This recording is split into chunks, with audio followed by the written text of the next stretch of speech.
وسیلے کی بحث میں وسیلے کی تعریف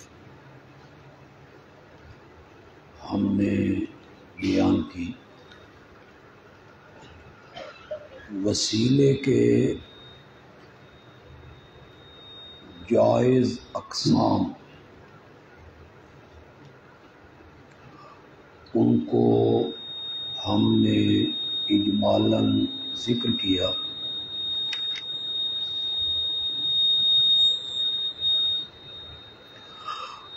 اعمال صالحہ کا وسیلہ، جیسے بنی اسرائیل کے 3 آدمیوں نے اپنے عمل کا وسیلہ پیش کر کے دعا مانگی۔ اسماء الہی کا وسیلہ، یعنی اللہ کے ناموں کا اور اللہ کی صفات کا وسیلہ دے کے دعا مانگنا۔ وسیلے کی تیسری قسم ہے توسل بالاحیاء،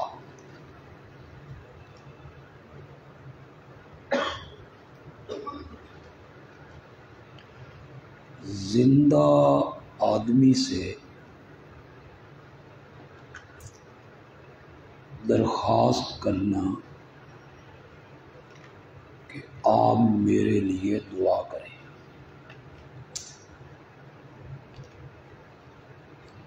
لیکن جس سے دعا کی درخواست کرنی ہے، یہ نہ سمجھا جائے کہ اس کی دعا لازماً قبول ہوتی، اس کی دعا رد نہیں ہوتی۔ اللہ نے حضرت نوح کی دعا اپنے بیٹے کے حق میں قبول نہیں کی، حضرت ابراہیم کی درخواست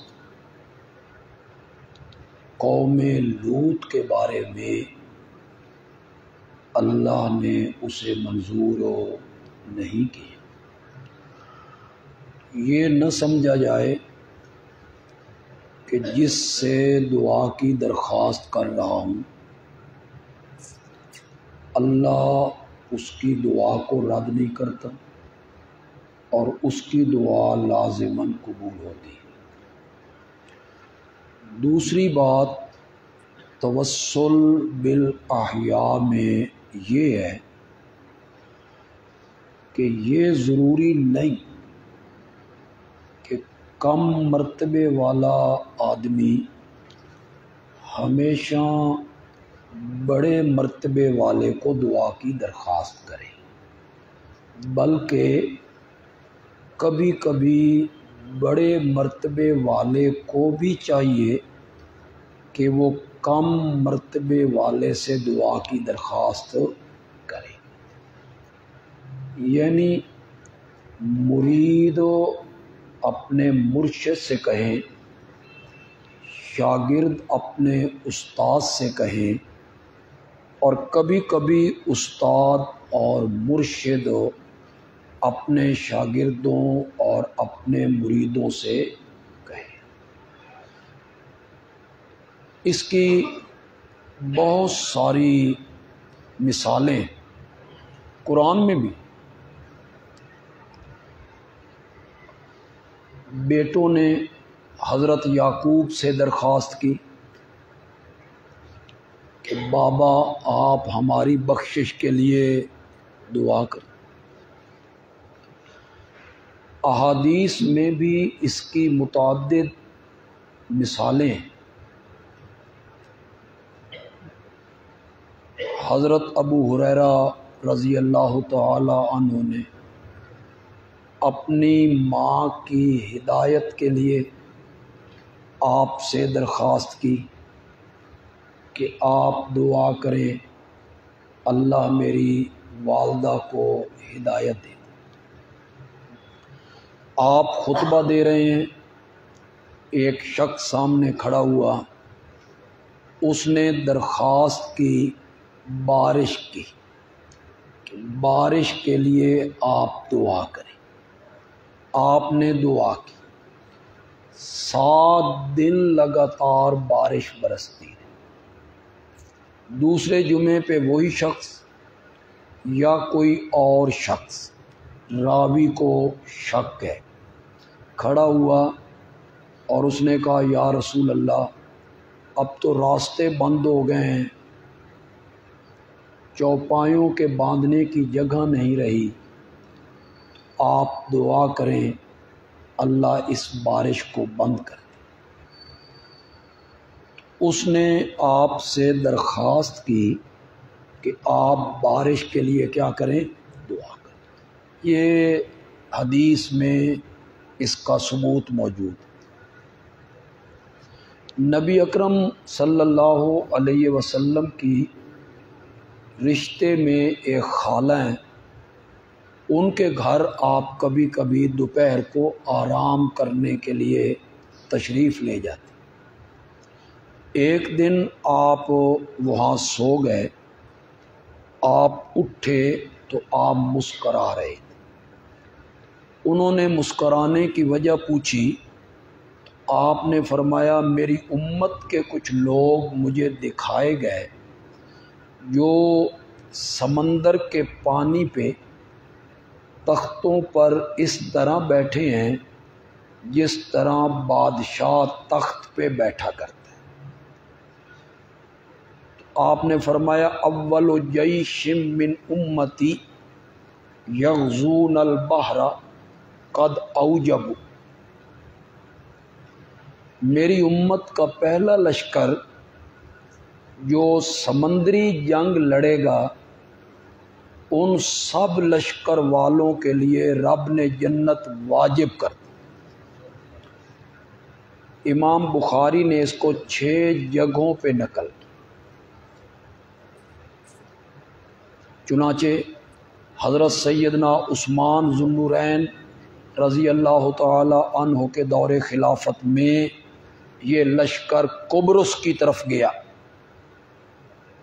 کشتیوں پہ، بحری جہاز پہ سوار ہو کے، جس میں بڑے بڑے جیش صحابہ شامل ہوئے، اور اس کے سپہ سالار حضرت سیدنا معاویہ تھے رضی اللہ تعالی عنہ۔ تو آپ کی جب خالہ نے یہ بات سنی نا، تو انہوں نے آپ سے درخواست کی یا رسول اللہ دعا کیجئے اللہ مجھے اس لشکر میں کر دے۔ دعا کی درخواست کی۔ سمجھانا میں یہ چاہتا ہوں کہ چھوٹا آدمی بڑے آدمی سے دعا کی درخواست کرے، یہ جائز ہے۔ آپ کی خالہ نے آپ سے درخواست کی کہ آپ میرے لیے دعا کریں اللہ مجھے اس لشکر میں کر دے۔ آپ نے فرمایا تو ان میں ہو گئی، تو ان میں ہو گئی۔ اس روایت کا جو دوسرا حصہ ہے جسے عام لوگ بیان نہیں کرتے، اور امام بخاری اسے 6 جگہوں پہ لائے ہیں۔ آپ دوبارہ سو گئے، آنکھ لگ گئی، آپ اٹھے تو آپ کے چہرے پہ مسکراہٹ تھی۔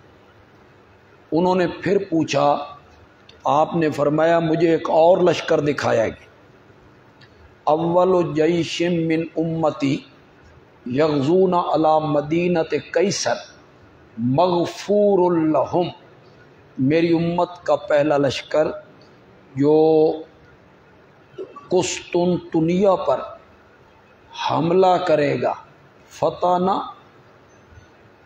حملہ کرے گا، مغفور لہم، وہ بخشا بخشایا ہے،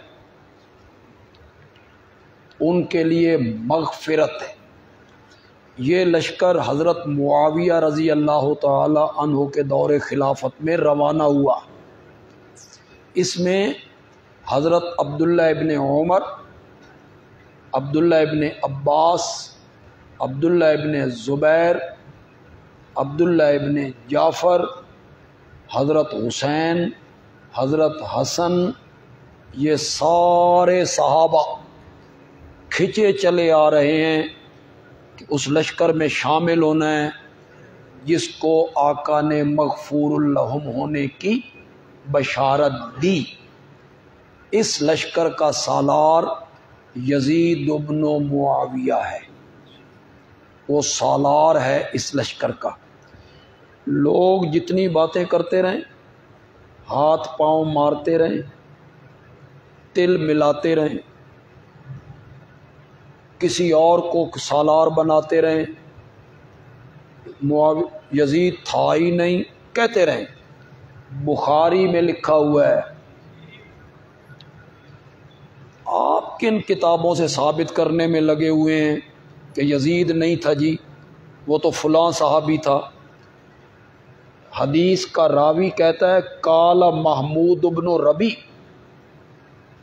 حدیث کا راوی محمود بن ربی کہتا ہے کہ جب یہ لشکر روانہ ہوا علیہ یزید بن معاویہ، تو اس کا سالار کون تھا؟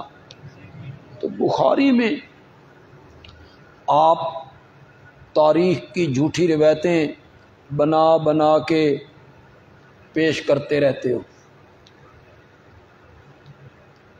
بحث تو ہم وسیلے کی کر رہے ہیں، لیکن تھوڑی سی بات یہ آ گئی ہے، تھوڑی سی بات اس پر کر لیتے ہیں۔ تھوڑی سی بات،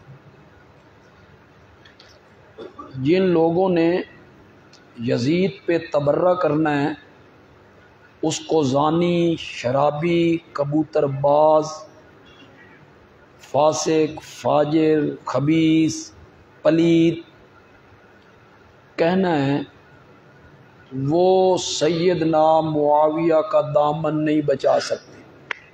سوال ہی پیدا نہیں ہوتا کہ وہ سیدنا معاویہ کا دامن بچائیں۔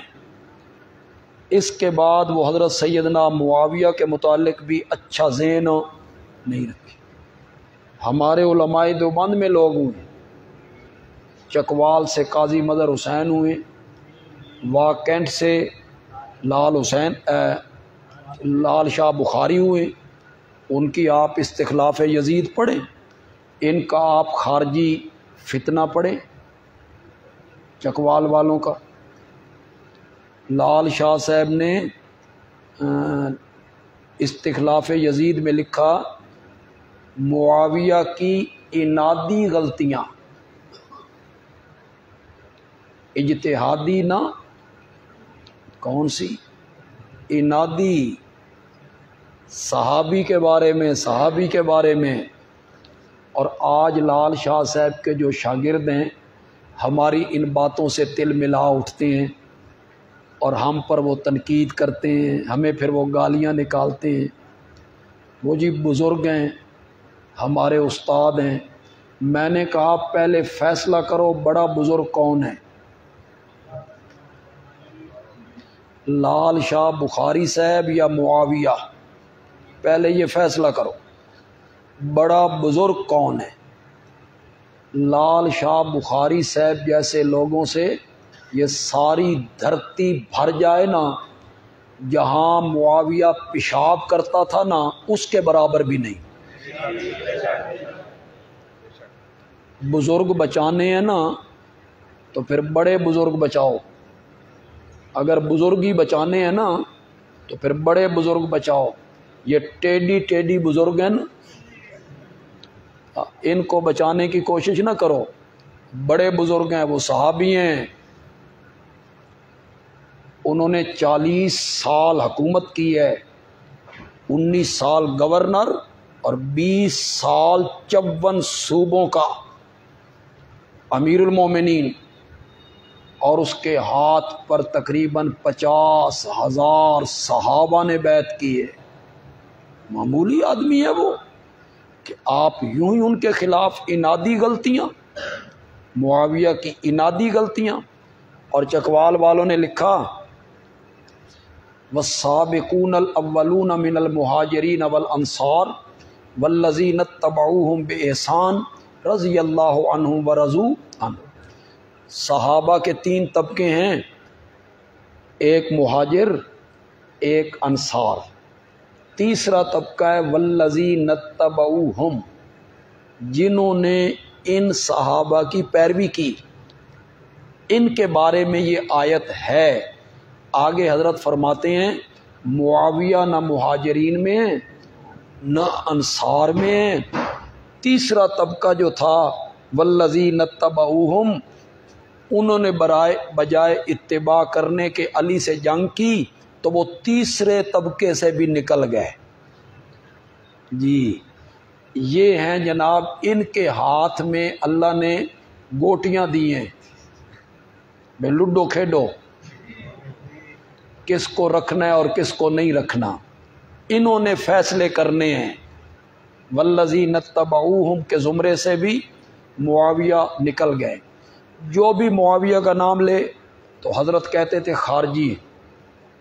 مولانا ضیاء الرحمن فاروقی نے حضرت معاویہ پہ کتاب لکھ دی، انہوں نے کہا جی خارجی ہے۔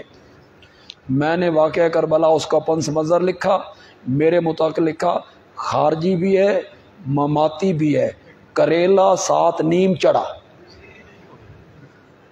تو میرے متعلق یہ لکھ دیا۔ اور مزے کی بات یہ ہے کہ جو معاویہ کا دفاع کرتا ہے، حضرت علی کو خلیفہ رابع مانتا ہے، حضرت علی کا مقام حضرت معاویہ سے کہیں بلند مانتا ہے۔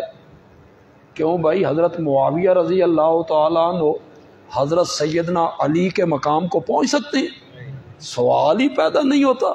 وہ والسابقون الاولون میں، وہ بچوں میں پہلا مومن ہے۔ حضرت معاویہ تو بعد کے ایمان لائے نا، حضرت علی کے مقام کو نہیں پہنچ سکتے، ہم خارجی کیوں ہوئے بھائی؟ پاگلوں کو اتنا پتہ نہیں کہ خارجی ہوتا کون ہے، یہ پتہ نہیں ہے کہ خارجی کسے کہتے ہیں۔ خارجی وہ لوگ تھے جو پہلے حضرت علی کی جماعت میں تھے، حضرت علی کے گروہ میں تھے، حضرت علی کی ولایت خلافت کو منصوص من اللہ سمجھتے تھے، وصی و رسول اللہ مانتے تھے، کہ جو لوگ ان کی خلافت کو نہیں مانتے وہ کافر ہیں، کہ وہ نص کا انکار کر رہے ہیں، اللہ کے حکم کا انکار کر رہے ہیں، وہ کافر ہیں۔ تو وہ کہتے تھے حضرت معاویہ بھی کافر ہیں، اور جو حضرت علی کے مقابلے میں آئے ہیں وہ کیا ہیں؟ کافر۔ جب حضرت علی نے حضرت معاویہ سے صلح کی نا، تو پھر یہ لوگ کہنے لگے معاویہ کافر تھا، جس نے معاویہ سے صلح کی ہے نا الیاذ باللہ وہ بھی کافر۔ انہوں نے حضرت علی کو بھی کافر کہنا شروع کیا۔ حضرت علی نے انہیں اپنی جماعت سے نکالا تو یہ کیا کہلائے؟ عقل کے اندھوں، ان عقل کے اندھوں کو الٹا نظر آتا ہے، مجنو نظر آتی ہے، لیلا نظر آتا ہے۔ ان عقل کے اندھوں کو کوئی سمجھ آئے کوئی نہیں بھی خارجی کہتے کسے ہیں، جو معاویہ کا نام لے خارجی ہے جی۔ اب آپ کو پتہ چلا خارجی کون ہے؟ جو حضرت علی کو بھی نہیں مانتے تھے اور معاویہ کو بھی نہیں مانتے تھے، انہیں حضرت علی نے اپنے جماعت سے خارج کر دیا۔ جو آدمی یزید پہ تبرہ کرے گا نا، وہ معاویہ کا دامن نہیں بچا سکتا، سوال ہی پیدا نہیں۔ آپ بتائیں، آپ فیصلہ کریں۔ ایک بہت بڑی مسجد ہے کسی شہر کی، جامع مسجد، اس میں ایک خطیب ہیں، وہ شیخ الحدیث ہیں، شیخ التفسیر ہیں، فقیہ ہیں، مفتی ہیں، متقی ہیں، پرہیزگار ہیں، نیک ہیں، صالح ہیں، بڑا احترام ہے، ادب ہے، لوگ کہتے ہیں یہ بہت اچھا، بہت بڑا عالم ہے، اس کا بیٹا، اس خطیب کا بیٹا کبوتر باز ہے، زانی ہے، شرابی ہے، فاسق ہے، فاجر ہے، اور وہ عالم صاحب جمعے کے دن اس بیٹے کو ممبر پہ بٹھا دیتا ہے کہ تو جمعہ پڑھا، وہ فاسق، فاجر، زانی، شرابی، لوگ اس عالم کے بارے میں کیا کہیں گے؟ اچھا کام کیے، کیا کہیں گے؟ اقربا پروری کیے، مولانا نے غلط کام کیے، یہ بیٹا اس قابل نہیں۔ اگر وہ ایسا ہی تھا تو جس معاویہ نے اس کو ولی عہد بنایا اس کے بارے میں کیا خیال ہے جناب؟ اس کے بارے میں کیا خیال؟ فرماتے ہیں جب انہوں نے ولی عہد بنایا تھا اس وقت صحیح تھا، اس وقت صحیح تھا، بعد میں غلط ہوا۔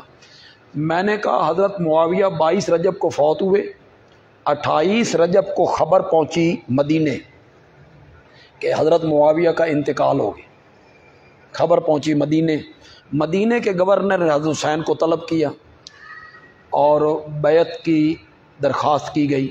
حضرت حسین نے مہلت مانگی اور اس مہلت کی وجہ سے وہ مدینے سے تشریف لے گئے۔ تو یہ 22 رجب اور پھر 28 رجب 7 دنوں میں خبر پہنچی مدینے، حضرت حسین نے بیعت سے انکار کر دیا۔ یہ فسق و فجور کی جو خبر تھی یہ ذرا تیزی سے آ گئی تھی، پہلے مدینے پہنچ گئی تھی، بے فاسق ہو گیا، فاجر ہو گیا، انہوں نے جو بیعت سے انکار کیا تھا۔ تو یہ کٹ حجتیاں ہیں ان لوگوں کی۔ مولانا محمد امین صفدر، انہوں نے تجلیات صفدر میں، اللہ اکبر، جب یزید دشمنی میں بندہ اس طرح آگے نکلے نا تو پھر اسے ہوش نہیں رہتا۔ تجلیات صفدر میں انہوں نے لکھا یزید اپنی بہنوں سے زنا کیا کرتا تھا۔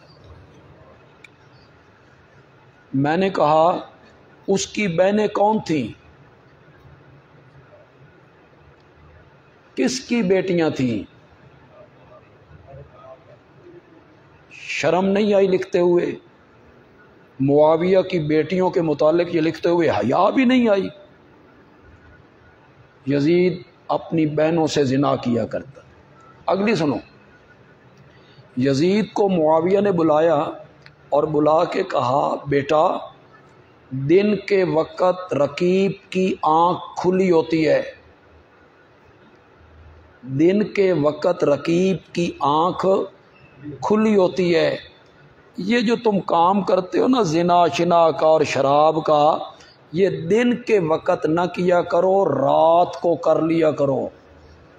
جی یہ صحابی اپنی اولاد کی تربیت کر رہا ہے، سبحان اللہ، کیا تصویر پیش کی ہے آپ نے حضرت معاویہ کی، جو اپنے بیٹے کو کہہ رہے ہیں بھائی دن میں یہ کام نہ کیا کر اور رات کو یہ کام کر لیا۔ یہ تجلیات صفدر میں آپ پڑھیں، میں آپ کو صفحہ نمبر بھی بتا دوں گا، اور آپ کے پاس وہ ہو یا کبھی خریدیں تو اسے آپ پڑھ بھی لیں۔ ہمیں تو حضرت معاویہ کی صحابیت عزیز ہے، یزید سے کوئی سروکار نہیں ہے، ان کی صحابیت عزیز ہے کہ ان کی صحابیت داغدار نہیں ہونی چاہیے۔ کوئی باپ ایسا ہے جو اپنے بیٹے کے متعلق یہ دعا مانگے، اور مانگے بھی ممبر پر جمعے کے دن، مولا اگر میں نے یزید کو ولی عہد بنایا ہے اس کی قابلیت اور صلاحیت کی بنا پر، تو مولا اسے آخر تک پہنچانا، اور اگر میں نے یزید کو ولی عہد بنایا ہے اپنی برادری اور بیٹے ہونے کی وجہ سے، تو یا اللہ خلافت تک پہنچنے سے پہلے پہلے اسے موت دے دے۔ کوئی باپ یہ دعا کر سکتا ہے؟ مانگ سکتا ہے کوئی باپ اپنے بیٹے کے لیے یہ دعا؟ تو جب دوسری بار آپ نے کہا اول و جیش من امتی یغزون علی مدینت قیصر مغفور لہم، تو پھر آپ کی خالہ بولی یا رسول اللہ میرے لیے دعا کرو نا، اللہ مجھے ان میں سے کر دے۔ آپ نے فرمایا تم پہلے لشکر میں ہو گئی۔ تو جب پہلا لشکر روانہ ہوا یہ اس میں شامل ہوئیں، اور لشکر جب واپس آنے لگا تو انہیں اونٹ پہ بٹھایا گیا، تو کجاوا گرا، ان کی گردن کجاوے میں پھنس گئی اور انہیں اللہ نے شہادت کی موت عطا فرمائی۔ پہلے لشکر میں یہ شامل تھی۔ چھوٹے لوگ بڑے لوگوں سے کہیں کہ میرے لیے کیا کرو، دعا کرو۔ اس کی بہت ساری مثالیں ہیں، میں کتنی مثالیں پیش کرتا چلا جاؤں۔ ہاں دوسری بات جو ہے نا وہ ذرا مشکل ہے، بڑے آدمی چھوٹوں سے کہے،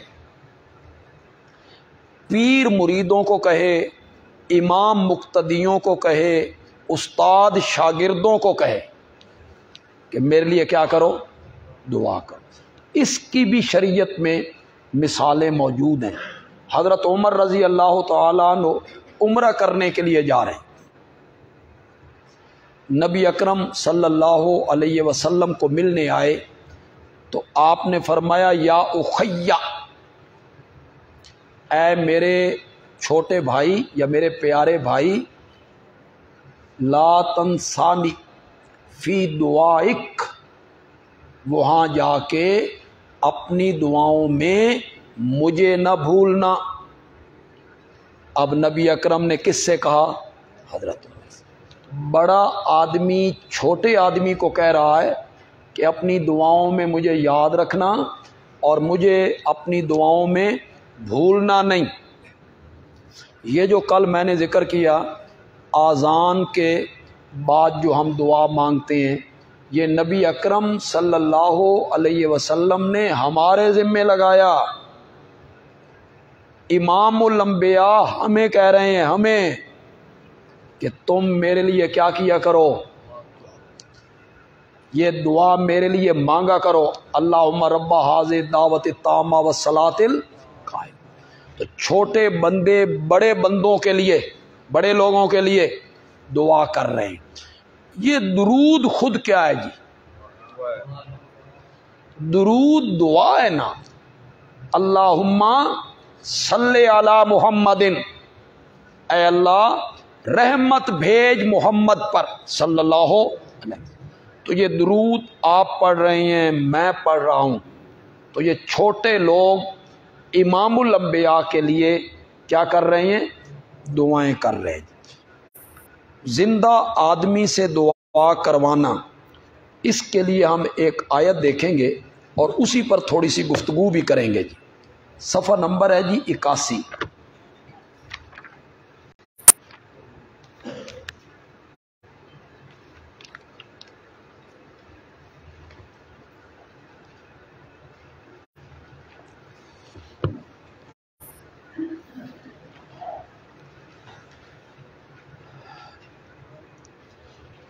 جو ہمارے پاس قرآن کھلے ہوئے ہیں اس کا صفحہ نمبر ہے 81، سورت کا نام ہے سورت نساء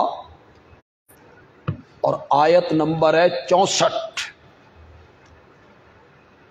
بالکل صفحے کی پہلی آیت ہے جی۔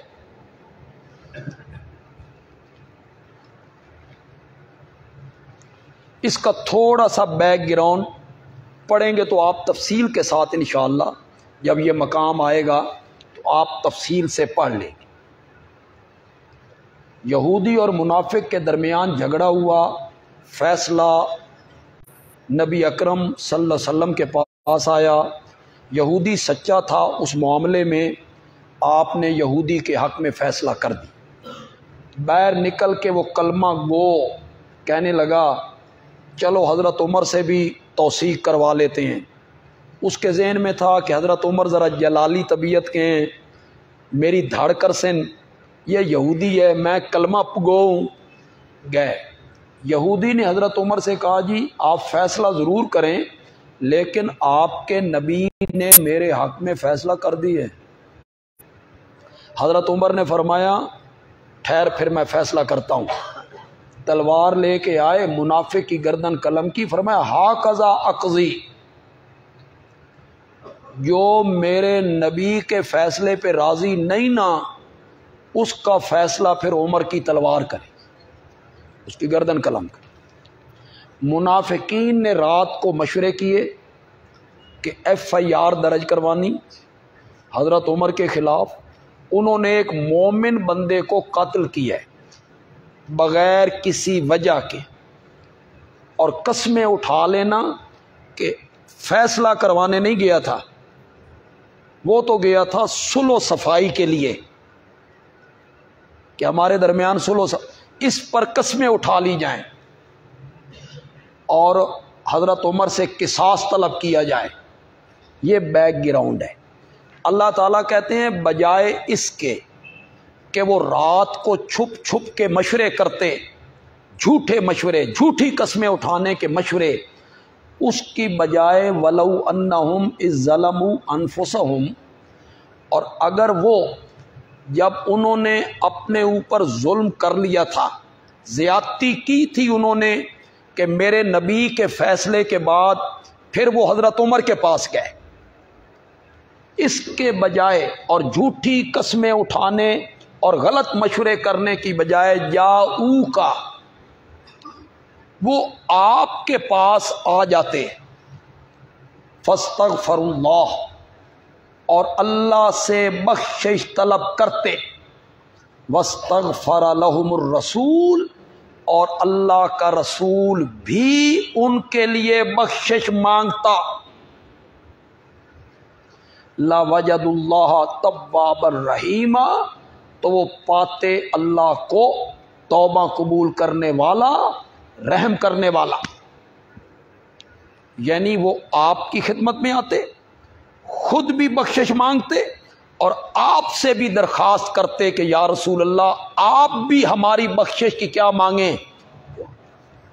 یہ آیت بڑی واضح دلیل ہے کہ زندہ آدمی سے دعا کی درخواست کی جا سکتی۔ انہیں چاہیے تھا کہ وہ نبی اکرم صلی اللہ علیہ وسلم سے درخواست کرتے اور اللہ کا رسول ان کے لیے بخشش طلب کرتا تو ہم انہیں معاف کر دیتے۔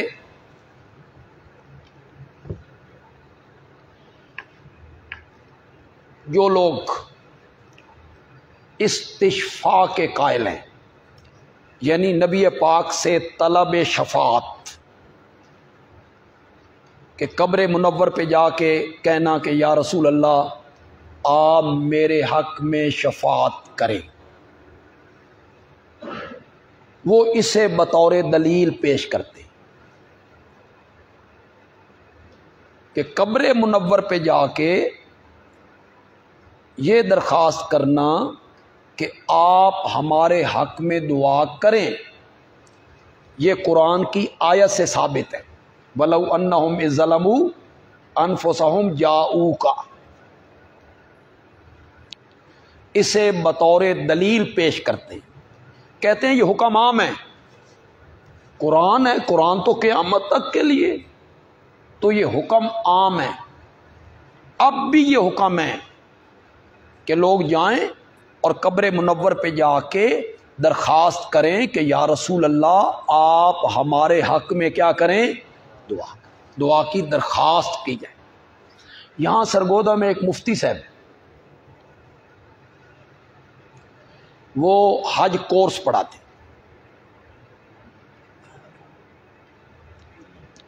کلاس لیتے ہیں جن حاجیوں نے حج پہ جانا، تو وہ مدینے کی جو حاضری ہے اسے وہ پڑھاتے ہوئے کہتے ہیں کہ آپ نے قبر منور پہ جانا ہے مدینے اور تجدید ایمان کرنی۔ مثلا آپ نے قبر کے سامنے کھڑے ہو کے کہنا ہے اشہد اللہ الہ الا اللہ و اشہد ان محمدا عبدہ و رسولہ، میں عطاء اللہ، سرگودا پنجاب پاکستان، وہاں سے آیا ہوں، میں نے کلمہ پڑھا ہے، یا رسول اللہ آپ میرے ایمان پہ گواہ بن جائیں۔ آپ میرے ایمان کی قیامت کے دن گواہی دیں، تو تجدید ایمان کرنی چاہیے، تجدید ایمان کرنی چاہیے بے ایمانوں کو، جو پہلے بے ایمان ہیں۔ ہم تو پہلے ہی ایمان والے ہیں۔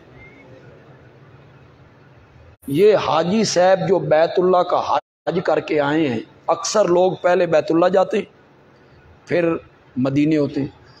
یہ جو بیت اللہ کا حج کر کے آیا ہے بے ایمان تھا، اس کو شک تھا اپنے ایمان میں؟ حج پھر اس کی کس کی ہے کہ مدینے میں آ کے یہ تجدید ایمان کرنا چاہتا ہے اور آپ کو گواہ بنا رہا ہے؟ میں سمجھتا ہوں احمد رضا خان صاحب بریلوی نے بھی کہیں یہ نہیں لکھا ہوگا، کسی بریلوی نے بھی یہ نہیں لکھا،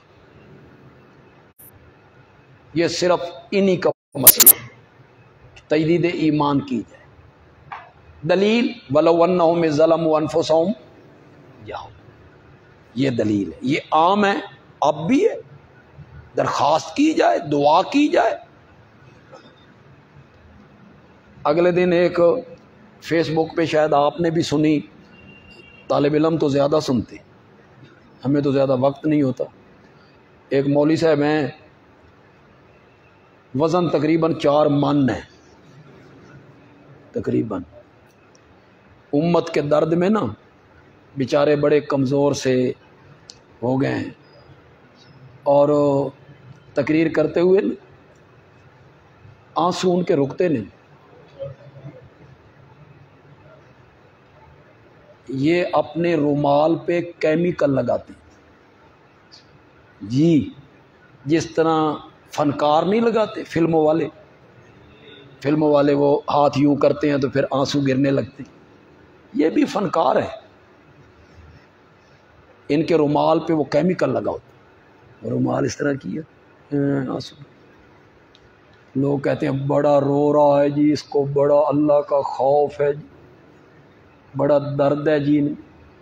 وہ کہہ رہے تھے میں مدینے گیا، ویر چیئر پہ تھا، تو میں جب روضہ رسول کے سامنے ویر چیئر پہنچی تو ویر چیئر جو تھی وہ آگے چلی گئی۔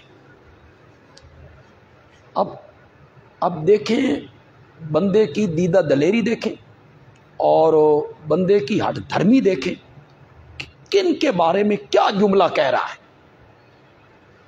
تو کہتا ہے میں نے پیچھے مڑ کے نبی پاک کی طرف اشارہ کر کے کہا اتنیاں بے وفائیاں چنگیاں نہیں ہونی۔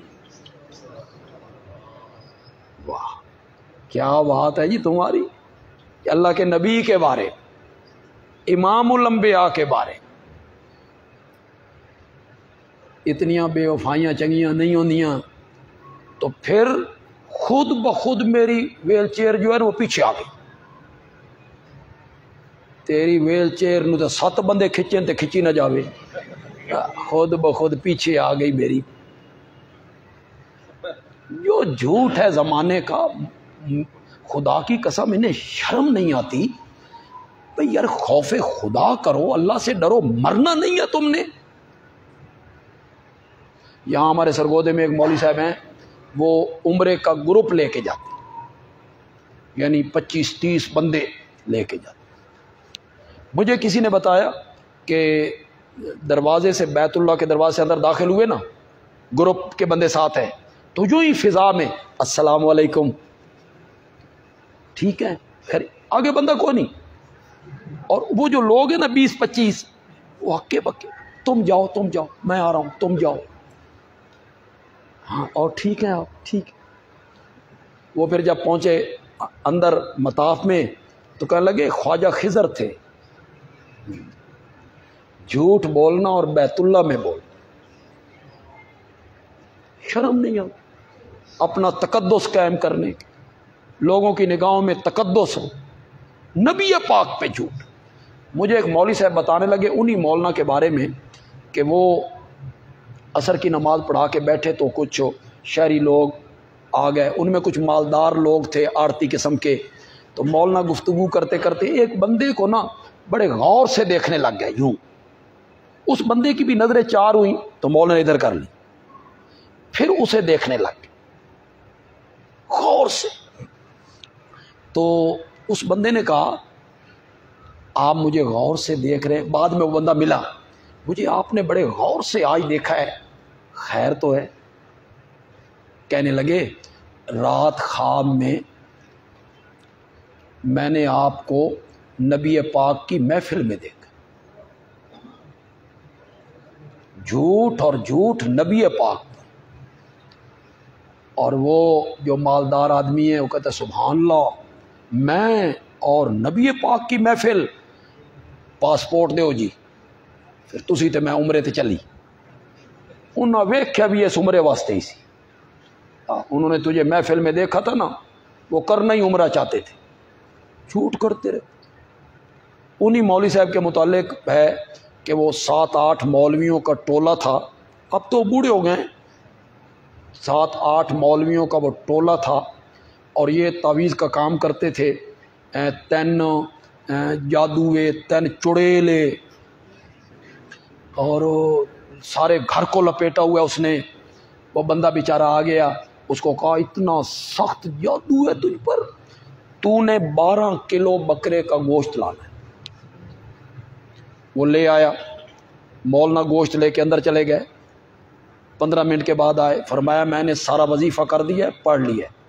رات 2 بجے قبرستان جانا ہے اور بالکل آخر میں جا کے سارا قبرستان جھیل کے گڑھا کھودنا ہے, گوشت اس قبرستان میں دفن کرنا.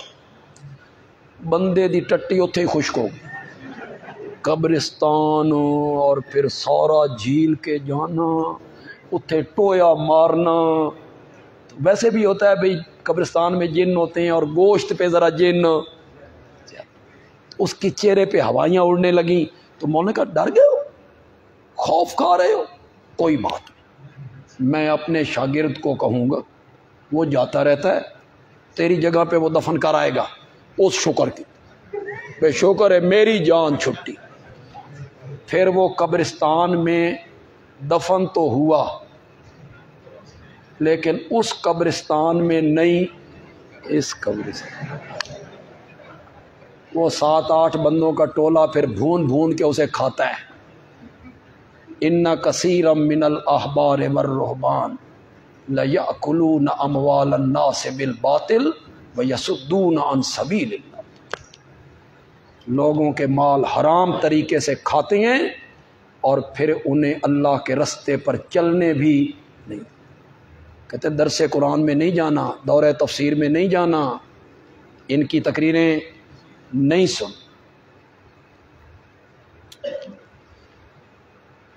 اس آیت سے وہ استدلال کرتے ہیں وَلَوْ أَنَّهُمْ ظَلَمُوا أَنفُسَهُمْ سے کہ اب بھی درخواست کی جا سکتی, اب بھی کہا جا سکتا ہے. ہم کہتے ہیں جو قرآن کے اولین مخاطب تھے صحابہ, کیا انہوں نے اس آیت کا یہ مطلب سمجھا؟ کیا کوئی ایک صحابی نبی اکرم صلی اللہ علیہ وسلم کے انتقال کے بعد قبر منور پہ آیا ہو, دعا کی درخواست کی ہو, کوئی گفتگو کی ہو, کوئی مشورہ مانگا ہو؟ ایک صحابی, 1 لاکھ سے زائد صحابہ ہیں. آپ کے انتقال کے بعد 100 سال تک صحابہ یہاں رہے. 100 سال. میں 2, 4, 5, 10 صحابہ کی بات نہیں کر رہا ہوں. ایک صحابی, تم میں جرت ہے, تمہیں قیامت کی صبح تک مہلت ہے. ایک صحابی کا عمل پیش کرو, وہ قبر نبی پر آیا ہو اور اس نے دعا کی درخواست کی ہو, کوئی مسئلہ پوچھا ہو یا آپ سے مشورہ مانگا ہو, صرف ایک صحابی کا عمل چاہیے. انہیں سمجھ نہیں آئی وَلَوْ أَنَّهُمْ إِذْ ظَلَمُوا أَنفُسَهُمْ جَاءُوكَ, انہیں سمجھ نہیں آ رہی تھی. حضرت حسین رضی اللہ تعالیٰ عنہ انہیں مدینے کا گورنر کہتا ہے بے معاویہ کا انتقال ہو گیا، یزید ولی عہد حکمران ہو گیا ہے، میرے ہاتھ پہ بیعت کرو۔ فرمایا میں اس طرح الگ سے بیعت نہیں کرتا، سوچ کے بیعت کریں گے تو محفل میں بیعت کریں گے۔ حضرت حسین رضی اللہ تعالیٰ عنہ کی رائے یہ بنی کہ مدینے سے نکل جانا چاہیے اور مکے چلے جانا چاہیے۔ چلو اور کوئی صحابی، حضرت عائشہ رضی اللہ تعالیٰ عنہا اس وقت بقید حیات نہیں، تو حضرت حسین رضی اللہ تعالیٰ عنہ تو اس پوزیشن میں تھے نا کہ حجرہ مبارکہ میں آتے، وہ میرے نبی کے نواسے تھے۔ حضرت عائشہ کی بھی انتقال غالباً 54 یا 56 ہجری میں ہوا ہے، غالباً 54 یا 56 ہجری میں ہوا، اور حضرت معاویہ کا انتقال 60 ہجری میں ہوا۔ تو وہ تو جا سکتے تھے، وہ نواسے تھے میرے نبی کے، ان کو جا کر اپنے نانے سے مشورہ کرنا چاہیے تھا۔ اس وقت تو نہ کوئی دیوار تھی نہ جالیاں تھیں، حجرے کے اندر قبر نبی کے اوپر جا کر وہ کہہ سکتے تھے بابا میرے ساتھ یہ معاملہ بن گیا ہے تو مجھے آپ مشورہ دیں، میں کہاں جاؤں؟ کوفے چلا جاؤں، شام چلا جاؤں، مکے چلا جاؤں، سرحدوں پہ چلا جاؤں، یا بیعت کر لوں؟ مشورہ مانگتے نا۔ تمہارے ساتھ باتیں بھی ہوتی ہیں، گفتگو بھی ہوتی ہے، السلام علیکم، اندر سے وعلیکم السلام یا ولدی، تمہیں یا ولدی کہہ کے جواب دیتی ہیں۔ ولدی تو حضرت حسین تھے، وہ رشتے میں نواسے تھے کہ جی قبر سے ہم نے سلام کیا اور قبر سے جواب آیا وعلیکم السلام یا ولدی، میرا حکم ہے تم مدینے سے نکلو اور پاکستان چلے جاؤ، وہاں کام کرو، تیرے جا بندے دی مدینے کوئی ضرورت نہیں، یہاں سے جاؤ، اس لیے میں پاکستان آ گیا۔ تمہارے ساتھ سوال و جواب بھی کرتے، تمہیں جواب بھی دیتے، تم ان کا سلام سنتے بھی ہو، تم وہاں مشورے بھی کرتے ہو، اور حضرت حسین نواسا ہے میرے نبی کا اور مصیبت میں گھرے ہوئے ہیں، انہوں نے مشورہ کیوں نہیں کیا؟ حضرت معاویہ رضی اللہ تعالیٰ عنہ، حضرت علی کے مابین اختلاف، منافقین کی شرارت کی وجہ سے حضرت عائشہ اور حضرت علی رضی اللہ تعالی عنہ کے مابین اختلاف، منافقین کی شرارت کی وجہ سے ہوا۔ کسی ایک صحابی نے کہا میں لڑو نہیں، آؤ مدینے چلتے ہیں، قبر منور پہ کھڑے ہو کے آپ سے پوچھ لیتے ہیں، آپ سے فیصلہ کروا لیتے ہیں کون حق پر ہے کون غلط ہے، آؤ نا فیصلہ کروائیں نا۔ کسی صحابی نے کہا کسی صحابی کا عمل تم قیامت کی صبح تک نہیں پیش کر سکتے کہ وہ دعا کی درخواست کے لیے قبر نبی پہ آیا ہو، اس نے آپ سے کوئی گفتگو کی ہو، کوئی مشورہ مانگا ہو، تمہارے پاس کوئی دلیل نہیں، اور ہمارے پاس اس صحابی کی دلیل ہے جو میرے نبی کا مرید نہیں تھا، مراد تھا۔ ہمارے پاس اس صحابی کی دلیل ہے، سنو، مسلم اٹھاؤ، بخاری اٹھاؤ، حضرت عمر کے زمانے میں قحط پڑ گیا ہے،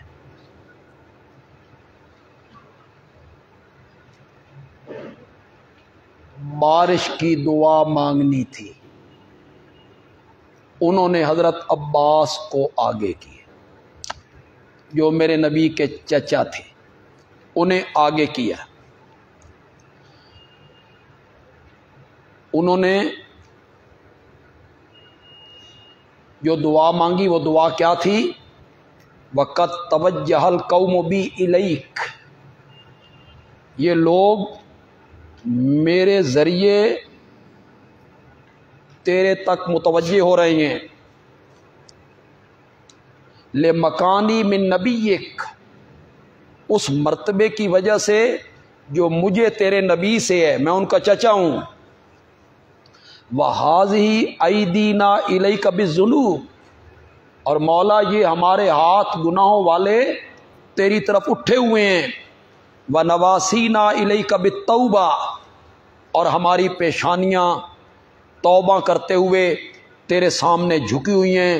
فَأَسْقِنَا، یا اللہ تو بارش برسا دے۔ یہ ہے زندہ آدمی سے دعا کی درخواست کرنا، توسل بالاحیاء۔ یہ دلیل ہے توسل بالاحیاء کی۔ حضرت عمر نے دعا کے لیے کس کو آگے کیا؟ نبی اکرم صلی اللہ علیہ وسلم کے چچا عباس کو۔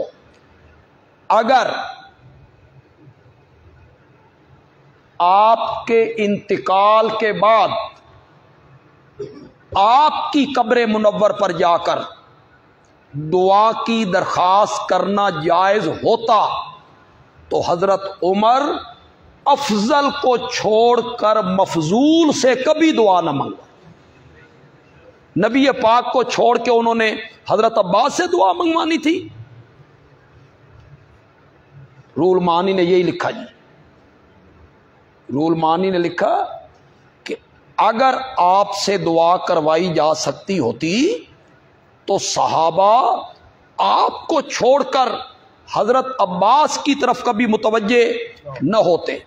علامہ آلوسی نے ایک اور بات لکھی جی، اما اذا کان المطلوب منہ میتا او غائبا، اما اذا کان مطلوب منہ میتا او غائبا، مطلوب جس سے کہا جا رہا ہے اگر وہ میت ہے یا وہ غائب ہے، فلا یستریب عالم انہ من البدع التی لم یفعلها احد من السلف، کہتا ہے کسی میت کو یا کسی غائب سے دعا کی درخواست کرنا کسی عالم کو شک کی نہیں۔ علامہ آلوسی کہتے ہیں کسی عالم کو شک کی نہیں کہ یہ ایسی بدعت ہے کہ سلف میں یہ کام کسی نے بھی نہیں کیا۔ وَلَمْ يَرْوِ عَنْ أَحَدٍ مِّنَ الصَّحَابَةِ، اور کسی ایک صحابی سے بھی یہ بات مروی نہیں۔ وَلَمْ يَرْوِ مِنْ أَحَدٍ مِّنَ الصَّحَابَةِ وَهُمْ أَحْرَصُ الْخَلْقِ عَلَى كُلِّ خَيْرٍ، حالانکہ صحابہ جو تھے وہ نیکی پر زیادہ حریص تھے، صحابہ جو تھے وہ نیکی پر زیادہ حریص تھے۔ تو اگر یہ جائز ہوتا قبر نبی پہ جا کر دعا کی درخواست کرنا، یہ جائز ہوتا تو صحابہ اسے چھوڑ کر حضرت عباس کو دعا کے لیے آگے نہ کر۔ یہ جو لفظ ہیں علامہ آلوسی کے، وَلَمْ يَرْوِ عَنْ أَحَدٍ مِّنَ الصَّحَابَةِ، صحابہ میں سے کوئی ایک صحابی اس سے یہ بات مروی نہیں، کوئی ثبوت نہیں پیش کر سکتا۔ کسی ایک صحابی نے بھی وفات کے بعد نبی اکرم صلی اللہ علیہ وسلم کی قبر منور پہ جا کر آپ سے دعا کی درخواست کی ہو، کوئی مشورہ طلب کیا ہو یا آپ کے آگے کوئی گزارش کی ہو۔ صرف صحابہ، ان میں بھی صرف عبداللہ ابن عمر، بس کبھی سفر سے آتے تو سلام کے لیے حاضر ہوتے، صرف عبداللہ ابن عمر۔ ورنہ ہم ہر نماز میں نہیں پڑھتے السلام علیکہ ایھا النبی، وہاں پڑھ لیا جائے یا یہاں پڑھ لیا جائے، نہ وہاں سنتے ہیں نہ یہاں سنتے ہیں، وہاں سے بھی رب کے پاس پہنچتا ہے اور یہاں سے بھی، تو ہم تو ہر نماز میں اپنے نبی پر سلام پڑھتے ہیں۔ مسجد کے دروازے سے داخل ہوتے ہوئے بھی ہم سلام پڑھتے ہیں، والسلام علی رسول اللہ۔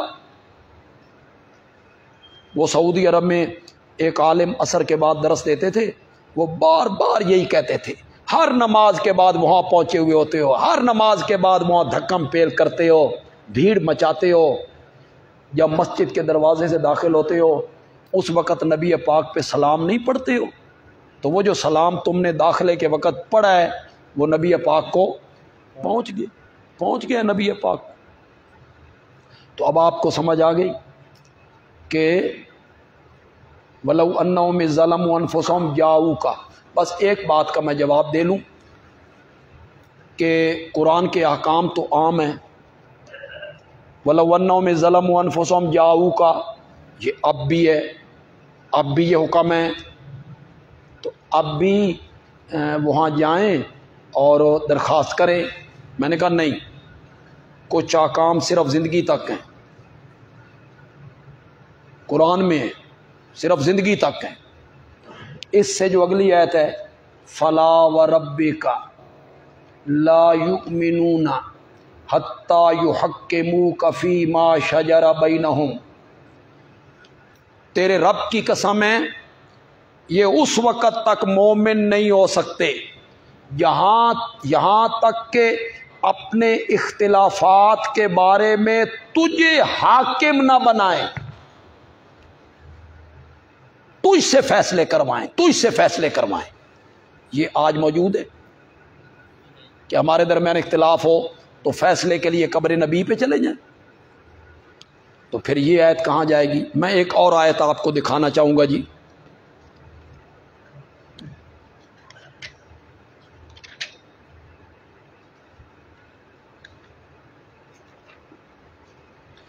سورۃ ممتحنہ، صفحہ نمبر ہے 498۔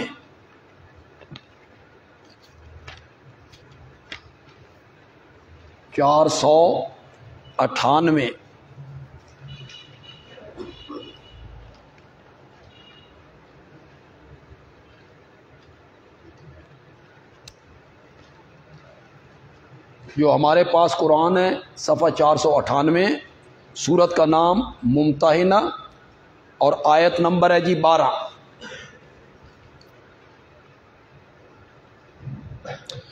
پڑھیے جی، بالکل وہی لفظ ہیں جی، جاؤکا یا ایھا النبی، اے میرے پیارے پیغمبر، اذا جاءک المؤمنات، جب آئیں تیرے پاس مومن عورتیں، یبایعنک، بیعت کرنے کے لیے آپ کے ہاتھ پر، بیعت کیجئے، اللہ یشرکن باللہ شیئا، ان شرطوں پر کہ اللہ کے ساتھ وہ کسی چیز کو شریک نہیں بنائیں گی، چوری نہیں کریں گی، زنا نہیں کریں گی، اپنی اولاد کو قتل نہیں کریں گی، کسی پہ بہتان نہیں باندھے گی، ولا یعصینک فی معروف، اور کسی معروف کام میں آپ کی نافرمانی نہیں کریں گی، فبایعہن، تو میرے پیغمبر ان کو بیعت کیجئے، جب وہ آپ کے ہاتھ پہ بیعت کرنا چاہتی ہیں تو ان کو بیعت کیجئے، واستغفر لہن اللہ، اور ان کے لیے بخشش مانگیے، واستغفر لہم الرسول، واستغفر لہم الرسول، ان کے لیے بخشش مانگیے۔ کیوں جی؟ یہ حکم اب ہے کہ عورتیں قبر نبی پہ جائیں، اذا جاءک المؤمنات، جب آئیں تیرے پاس مومن عورتیں، بیعت کرنا چاہیں آپ کے ہاتھ پر، فبایعہن، تو میرے پیغمبر ان کو بیعت کیجئے، واستغفر لہن، ان کے لیے بخشش مانگیے۔ کیا یہ آج حکم ہے؟ نہیں ہے، یہ خاص تھا نا اسی زمانے کے ساتھ، جو آپ کی زندگی میں عورتیں آپ کے پاس آ رہی ہیں بیعت کرنے کے لیے، حکم ہے کہ ان کو ان شرائط پر بیعت کر لیجیے۔ وہ جو ایک روایت آتی ہے مستدرک حاکم میں، حضرت عائشہ رضی اللہ تعالیٰ عنہ فرماتی ہیں کہ نبی پاک میرے حجرے میں دفن تھے تو میں بغیر پردے کے چلے جایا کرتی تھی، اور حضرت ابو بکر دفن ہوئے تو وہ میرے والد تھے، بغیر پردے کے میں چلی جایا کرتی تھی۔ حضرت عمر دفن ہوئے نا تو میں وہاں داخل ہوتی تھی پردہ کر کے، داخل ہوتی تھی پردہ کر کے۔ ہمارے دوستوں نے اس کو دلیل بنایا کہ حضرت عائشہ کا عقیدہ یہ تھا کہ حضرت عمر دیکھ رہے ہیں، کہ وہ تو خامن تھا اور والد تھا، حضرت عمر غیر محرم تھے، تو حضرت عائشہ ان سے پردہ کرنا چاہتی، تو ان کا عقیدہ تھا کہ حضرت عمر رضی اللہ تعالیٰ عنہ مجھے دیکھ رہے۔ مستدرک حاکم نے اس کو نقل، حاکم میں تھوڑا سا تشیع پایا جاتا ہے، میرا خیال ہے حضرت عائشہ کے عقل پہ طنز کرنا چاہتا ہے، حضرت عائشہ کے ذہن پر، فہم پر طنز کرنا چاہتا ہے۔ اس کو اتنی بھی سمجھ نہیں تھی کہ جو عمر منو مٹی کے نیچے سے دیکھ سکتا ہے وہ کپڑے کے ایک پردے سے نہیں دیکھ سکتا۔ منو مٹی سے دیکھ رہا ہے اور پردہ اگر کر لیا تو نہیں دیکھ سکتا، طنز کرنا چاہتا ہے فہم عائشہ پر۔ چلو اس پر جرا ہے جو کچھ ہے چھوڑیے اسے۔ تو چونکہ غیر محرم ہے لہذا میں پردہ کر کے جاتی تھی۔ ملتان کے ایک عالم ہوئے ہیں مولانا عبدالستار صاحب، خیر المدارس کے شیخ الحدیث تھے۔ ہمارا ملتان میں ایک مولوی محمد رفیق صاحب تھے، کڑھائی کا کام کرتے تھے، کچھ کتابیں پڑھی تھی لیکن کڑھائی کا کام کرتے تھے، ذہین بڑا تھا، حاضر دماغ اور ذہین بڑا تھا۔ تو وہ مفتی صاحب ان کے پاس دکان پہ آ کے نا بیٹھ جایا کرتے تھے کچھ گفتگو کرنے کے لیے۔ تو مفتی صاحب نے ایک دن یہی روایت پیش کر دی حضرت عائشہ والی، تو مولانا رفیق نے اس کا جواب دیا۔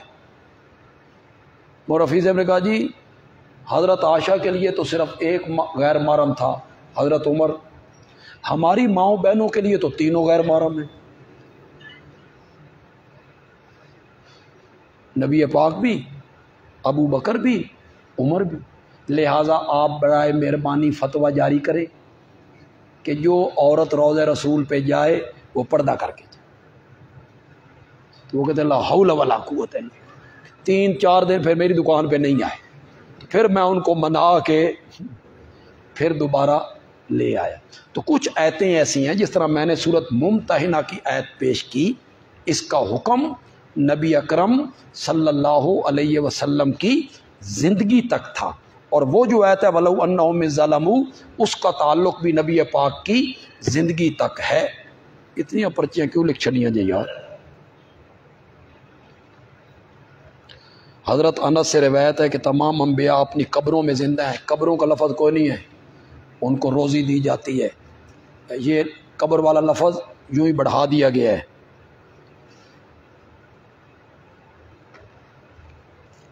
ایصال ثواب جو ہے وہ میت کی ہو سکتا ہے، زندہ بندہ تو خود پڑھ کے ثواب حاصل کر سکتا ہے۔ امام احمد بن حنبل فرماتے ہیں اپنے بیٹے کو کہ یہ کیسے ہو سکتا ہے کہ ایک شخص اللہ کو بھی مانے اور یزید کو بھی اچھا سمجھے؟ نہیں، کوئی ایسی روایتیں نہیں ہیں، یہ سب روایتیں غلط ہوتی ہیں، ان میں تشیع کی کارستانی ہوتی ہے جی۔ جب یہاں سے درود پڑھا جائے تو فرشتے پہنچا دیتے ہیں، قبر کے بعد پڑھا جائے تو آپ خود سنتے ہیں۔ سماع موتا کا جب بحث کریں گے تو اس پر انشاءاللہ گفتگو کر لیں گے جی۔ یزید نے مدینے پہ حملہ کروایا تھا، بالکل غلط ہے جی، سب من کھڑت روایتیں ہیں کہ 1000 عورت حاملہ ہوئی تھی۔ کتنی؟ مدینے پہ حملہ ہوا نا تو کتنی عورتیں حاملہ ہوئی؟ وہ جو فوجی تھے نا پوری 1000، 999 نا، 1001 بھی نہیں، اے الو دا پٹھا نال لے کے نا، کیا کہتے ہیں اس کو، ہاں کیلکولیٹر لے کے یہ ساتھ 1 2 3 4 5 یہ ساتھ گنتا رہتا تھا، پوری 1000 حاملہ ہوئی، کسی کا حمل ساکت نہیں ہوا، 1000 حرامی بچے جنے۔ انا للہ تو یہ ساری من گھڑت روایتیں ہیں، گھڑی گئی ہیں، ان میں سارے عدالتوں میں عورت کو مرد کی طرف سے جو لکھ کر طلاق دی جاتی ہے، پہلے تھوڑی شادی تے ہوئے، طلاق والا مسئلہ بعد میں ہے۔ جو صحابہ کرام زکوٰۃ کے منکر ہوئے، کچھ لوگ تھے نئے نئے کلمہ پڑھنے والے مختلف اطراف سے، جو نئے نئے مسلمان ہوئے تھے، انہوں نے انکار کیا تھا۔ اگر سارے صحابی جنتی ہیں تو عشرہ مبشرہ کی اور بحری لشکر کے بارے میں بھی یہ کچھ، ویسے سارے صحابی کلن وعد اللہ یہ ساروں کے بارے میں ہے، لیکن کسی کسی کے بارے میں تخصیص کے ساتھ بھی ذکر کر دیا جاتا ہے۔ مولانا عبد الواحد قریشی صاحب کہتے ہیں کہ مولانا فضل الرحمان آپ کی قبر مبارک پر جا کر مشورہ کرتے ہیں، یہ ان کا کہنا ہے نا، اس کی کوئی وضاحت اور تحقیق تو نہیں نہ ہوئی۔ عام آدمی اور نبی پاک کی موت میں فرق ہے، اگر فرق نہیں ہے تو حضور پاک کا نماز جنازہ نہیں ہوا، بلکہ دن پر تو آدمیوں کی ٹولیاں آتی تھیں اور درود پڑھ کر چلے جاتے تھے، جب جنازہ ہوتا ہے اس میں تو میت کی نیت کی جاتی ہے، لیکن خود حضور پاک کا جنازہ نہیں ہوا۔ جنازہ ہوا ہے، با جماعت نہیں ہوئی، جنازہ آپ کا ہوا ہے، یعنی صحابہ جتنی تعداد اندر جا سکتی تھی وہ اندر جا کے درود پڑھ کے، چونکہ آپ گناہوں سے معصوم ہیں، پاک ہیں، تو یہ دعا اللہم اغفر لحینا اس کی ضرورت نہیں تھی، اس طرح جنازہ پڑھا جاتا تھا۔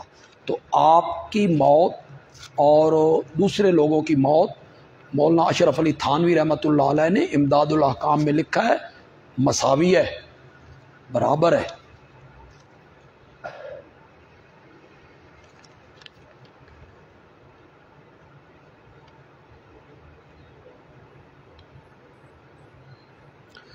ایک مولانا کہتے ہیں کہ صدقہ کی دو شرطیں ہیں، مصدق ہونا، مالک ہونا۔